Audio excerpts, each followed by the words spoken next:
akuluakulu paja unduna wa zachitetezo cha mdziko mosogozedwa ndi nduna yake amene watu ndi apita mukitho anayitanisa msonkhano wa atolankhani kumeneko ndi ku Capitol Hill mu mzinda wa Lilongwe ku ofesi kwawo kumeneko amafotokoza mtundu wa Malawi zimene boma likuchita makamaka pa nkhani yokhuzana ndi mapasipoti ambiri. Tinatsatira bwino kuti pakati pa achiwiri kwa nduna amene Norman Chisale anapita ku immigration kumeneko kukapanga intervene zina ndi zina makamaka pa mavuto amene anali kumeneko. Tatene tionereko zimene ayankhula kumeneko ndunawo kena kutipitizeni nkhani. Usual contract kumene boma limapereka 60% sizimachitika unless you get that authority also from PPDA.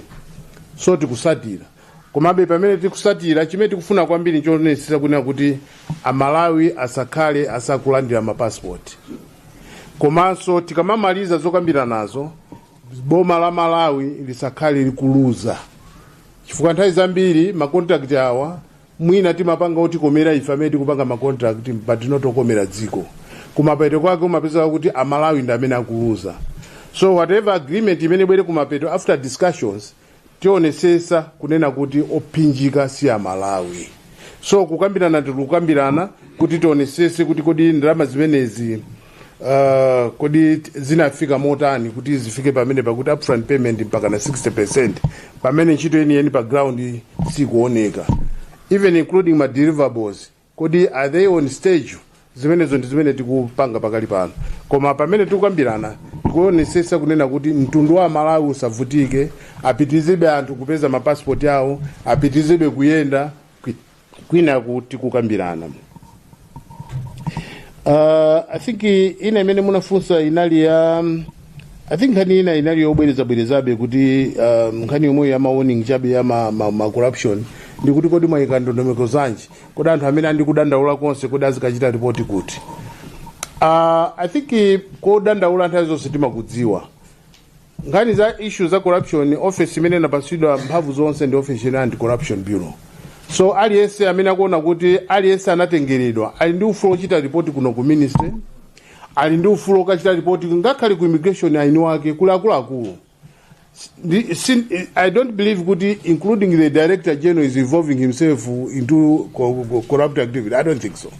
Because if you reach that level, then I think we are institutionalizing now the corruption.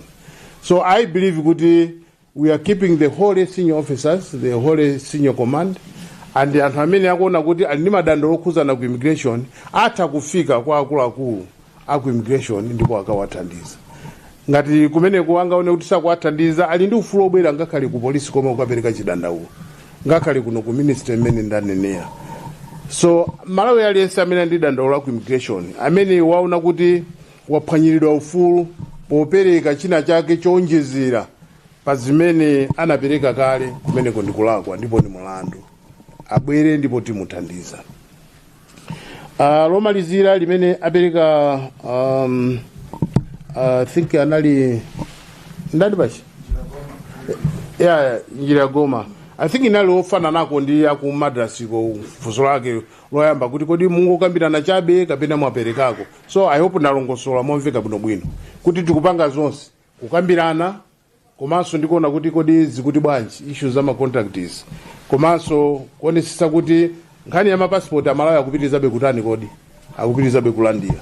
Tisafike poima kuti amalawi akuphwanyiridwa ufulu wawo wa mayendedwe chifukwa chonena kuti ife amene tinapasidwa udindo opereka mapassport kulephera chifukwa choti pali zina zimene tikukambira nako. Nkhani ya machini kuti zakhazi kumavika kuti machini abwera kodi awazikukhala bwanji. I think mwina reporting ya nkhani ya machini mwina ndi imene mavutirako kapena mwina information imene matuluka chifukwa chimene chinachitika chinachiona kuti poyamba anatibweresera machini auchepa ang'ono oti amatha kuchita print mapassport ochepa. Nawo chimene chinachitika chinachoti anabweresano heavy duty printer imene ita kuchita print mapassport even 500 pa tsiku. So mwina patakhala misinformation imene inabwera. So nkhani tikukamba pakali pano ndi imene ya heavy duty printers kuti malo mwa imodzi ya Central Region imene ita kuchita print more than 500 passport books pa tsiku. 2000 is correct me 2000 passport books pa tsiku. ndiye mapassport amene wa 2000 akubweranso ena atatu. Cholinga chake nchoti ma services amene wati wachite decentralize abwererenso ngati imene timachita kale ndi a Technobrain amene tinayena poyambirira. Chifukwa poyamba mapassport timachita print ku Mzuzu, timachita print ku Mangochi, komanso timachita print ku Blantyre. So information tikupereka pano ndiyoti mapassport 4 atatu amene tikunena pakali pano ndi ma heavy duty printers amene atha kuchita print 2000 passport books pa tsiku, ndipo amene wafika mdziko muno sabata yamawa. Mwayi ukakhalapo tikhala mwina tikuchita launch that printing exercise tikakhaso ndi mabooklet okwanira. Ndikhulupirira ndikatere ndayankha mafunso onse. Tayankha mafunso onse amene munatipasa pa tsiku la lero. Chabwino taona komanso tamva zina mwa zimene ayankhula pa msonkhano wa atolankhani umenewo. Nde potenga ndi mana fotokozera amanena zona kuti ulamuliro wapita uja wa Magaya MCP anagwezana contract ndi kampani yakunja ya madrasa kuti zipanga mapasipoti. Ndi contract imeneyo inali ya ndalama zokwana 17.5 million US dollars.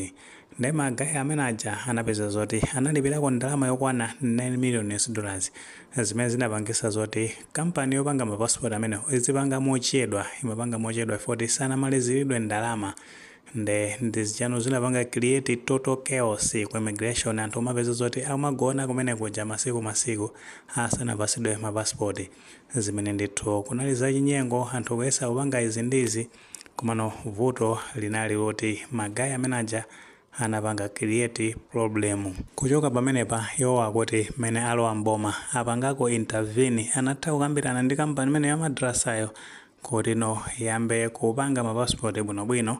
Nde potengera ndi mene kufotokozera akuti chiyambireni ndi kuti makosana amene a madrasawo apanga mapasipoti okwana 10,000. Kuchoka pamenepo anakambaponso nkhani yokhuzana ndi machine amene amagwiritsidwa ntchito popanga print mapasipoti amenewo, ma printers amene amati amafunikira ma heavy duty printers. Nde potengera ndi mene kufotokozera akuti ku Lilongwe ku immigration kumeneko machine amenewo aliko amapanga print 2000 passport pa tsiku limodzi.